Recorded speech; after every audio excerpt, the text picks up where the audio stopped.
Good morning students. Last class में हमने हमारा chapter number 11 work and energy start किया था। हमने देखा कि हमारे लास्ट चैप्टर में हमने motion, causes of motion and force के बारे में स्टडी किया, या कहें ग्रेविटेशनल फोर्स के बारे में स्टडी किया।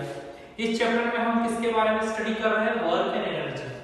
वर्क क्या होता है, हम उसे कैसे डिफाइन कर सकते हैं।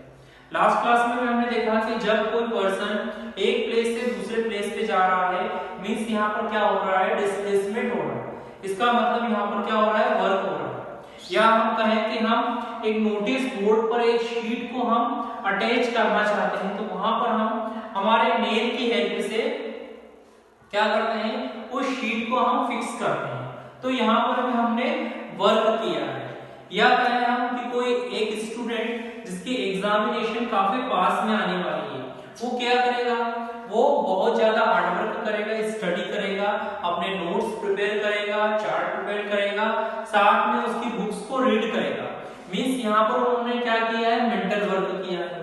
और कभी क्या होता है? फिजिकल वर्क, जिसमें देखा था कि एक पर्सन एक स्टोन के पीस को आगे पुश करने वाला है, वो अपने पूरा फोर्स और पूरी पावर को यूज करता है कि उसे वन प्लेस से दूसरे प्लेस पे डिस्प्लेस कर दे, लेकिन वो हो नहीं पाता है। लेकिन वहां पर भी वर्क हुआ है। तो वर्क को हमने डिफाइन किया था, जब भी हमारा कोई यूजफुल काम हो रहा है, यूजफुल लेबर हो रहा है, वो क्या कहलाता है? वर्क कहलाता है। इसे हम वर्क कहते हैं। लेकिन साइंस में हम इसे कैसे डिफाइन करें? साइंस में हम कैसे डिफाइन करें कि वो पर्टिकुलर वर्क होता क्या है? तो आज हम देखेंगे work done by a constant force. ये कांस्टेंट फोर्स यदि लग रहा है तब वर्क डन कैसे होगा। आप देखेंगे कि जब भी हम किसी ऑब्जेक्ट को पुश या पुल करते हैं तो वहां पर क्या लगता है? फोर्स लगता है। फोर्स लगता है। इसी फोर्स के कारण क्या हो रहा है? कोई भी ऑब्जेक्ट आगे जा रहा है या पीछे आ रहा है। मींस जब भी हम किसी ऑब्जेक्ट के ऊपर फोर्स अप्लाई करते हैं और वो उसके प्लेस से डिस्प्लेस हो, मींस जो उसका एक्चुअल प्लेस है वहां से क्या हो गया? वो डिस्प्लेस हो गया है, दूसरी जगह पे मूव कर रहा है। इसका मतलब क्या हुआ है? यहाँ पर वर्क हुआ है, यहाँ पर वर्क डन हुआ है। क्यों? क्योंकि यहाँ पर हमने फोर्स अप्लाई किया है और इस फोर्स अप्लाई करने के कारण उस ऑब्जेक्ट की पोजीशन में चेंज आ रहा है, वो एक प्लेस से दूसरे प्लेस पर डिस्प्लेस हुआ है। तो वर्क डन क्या होगा? Work done is equal to force into displacement. क्या हुआ है? यहाँ पर हमने प्रोडक्ट लिया है फोर्स इनटू डिस्प्लेसमेंट का। How is work defined in science? हम वर्क को साइंस में कैसे डिफाइन करें?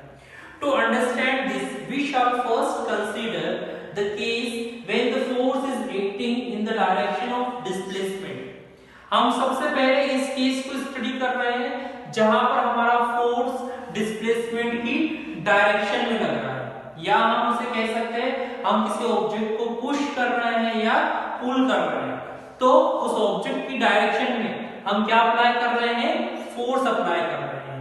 Late a constant force F act on an object. हम देखते हैं कि हम एक फोर्स को अप्लाई कर रहे हैं ऑब्जेक्ट के ऊपर। Let the object be displaced through a distance. अब क्या होगा? जब हम किसी ऑब्जेक्ट के ऊपर फोर्स लगाते हैं तो वो एक प्लेस से दूसरे प्लेस पे डिस्प्लेस्ड होता है थ्रू अ डिस्टेंस। अब वो क्या करेगा? डिस्टेंस को ट्रैवल करेगा, एक प्लेस से दूसरे प्लेस पे वो डिस्प्लेस्ड हो रहा है। S in the direction of force. अब क्या हो रहा है? वो डिस्प्लेसमेंट का हो रहा है, फोर्स की डायरेक्शन में हो रहा है।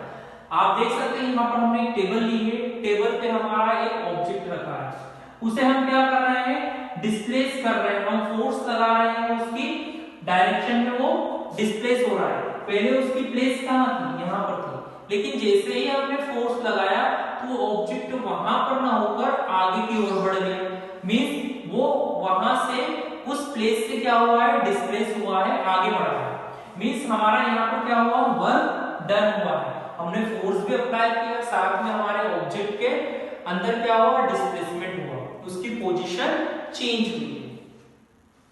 Late W be the work done. We define work to be equal to the product of force and displacement. हम वर्क डन को कैसे डिफाइन कर सकते हैं। Work done is the product of force into displacement. Work done क्या होता है, हमेशा फोर्स और डिस्प्लेसमेंट का प्रोडक्ट होता है। इसे हम मैथमेटिकली डिफाइन कर सकते हैं। जब हमने वर्क डन को कैपिटल W से रिप्रेजेंट किया तो यहाँ पर हमारा फोर्स कैपिटल F को शो करता है और साथ में S डिस्प्लेसमेंट को शो कर रहा है। Thus, work done by a force acting on an object is equal to the magnitude of force multiplied by the distance moved in the direction of force। क्या होगा, जब भी हमारे फोर्स का मल्टीप्लाई हम हमारे डिस्प्लेसमेंट से करेंगे तो ये हमारा वर्क डन होगा।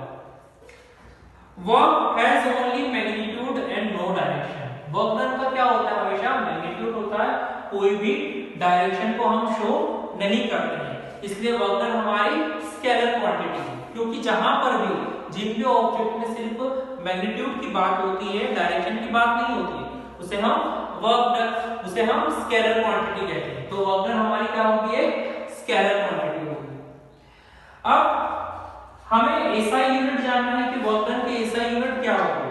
तो हम सभी जानते हैं कि जहां से भी हमारी डेफिनेशन बनती है वहीं से हम हमारी एसआई यूनिट को डेवलप करते हैं या उसे प्रोड्यूस करते हैं। अब यहाँ पर हम देखते हैं कि हमारा वर्क डन क्या है, फोर्स का मल्टीप्लिकेशन साथ में डिस्प्लेसमेंट का मल्टीप्लिकेशन। फोर्स और डिस्प्लेसमेंट का जब हम मल्टीप्लाई करते हैं तो हमें क्या मिलता है, वर्क डन मिलता है। इसके लिए हम देखते हैं हमारे फोर्स की यूनिट क्या होती है, फोर्स की यूनिट होती है न्यूटन। फोर्स की यूनिट क्या होगी, न्यूटन।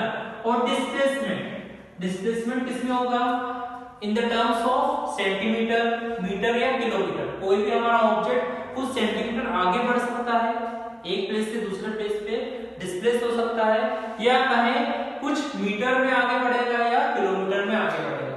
तो हमारे डिस्प्लेसमेंट की यूनिट क्या होगी, मिलीमीटर, सेंटीमीटर, मीटर या किलोमीटर। लेकिन यदि यहाँ पर फोर्स को लेते हैं तो फोर्स की एसआई यूनिट न्यूटन होती है, इसलिए हमें यहाँ पर हमारे डिस्प्लेसमेंट की यूनिट हम 1 मीटर लेंगे। तो ये इक्वल टू होगा न्यूटन मीटर। तो हमारी वर्क डन की यूनिट क्या आई है, न्यूटन मीटर। इसी न्यूटन मीटर को हम 1 जूल कहते हैं, 1 जूल होगा। न्यूटन मीटर क्या होगा हमारा, जूल। तो वर्क डन की यूनिट क्या होगी, जूल होगी। अब 1 जूल को हम कैसे डिफाइन कर सकते हैं, if force equal to 1 newton. यदि हम देखते हैं किसी ऑब्जेक्ट पे हम 1 न्यूटन का फोर्स अप्लाई कर रहे हैं और उसमें 1 मीटर का डिस्प्लेसमेंट हो रहा है, यदि किसी ऑब्जेक्ट पे हम 1 न्यूटन का फोर्स अप्लाई कर रहे हैं और उसमें 1 मीटर का डिस्प्लेसमेंट हो रहा है, तो हमने कितना वर्क डन किया, 1 जूल।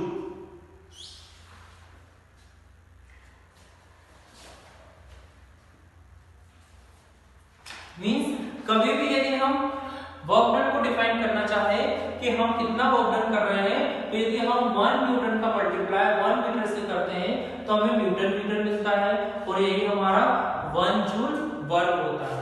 नेक्स्ट क्लास में हम स्टडी करेंगे एनर्जी। अभी तक हमने वर्क को देखा, वर्क डन को देखा, आगे हम साइंटिफिक स्टडी करेंगे कि एनर्जी को हम कैसे डिफाइन कर सकते हैं।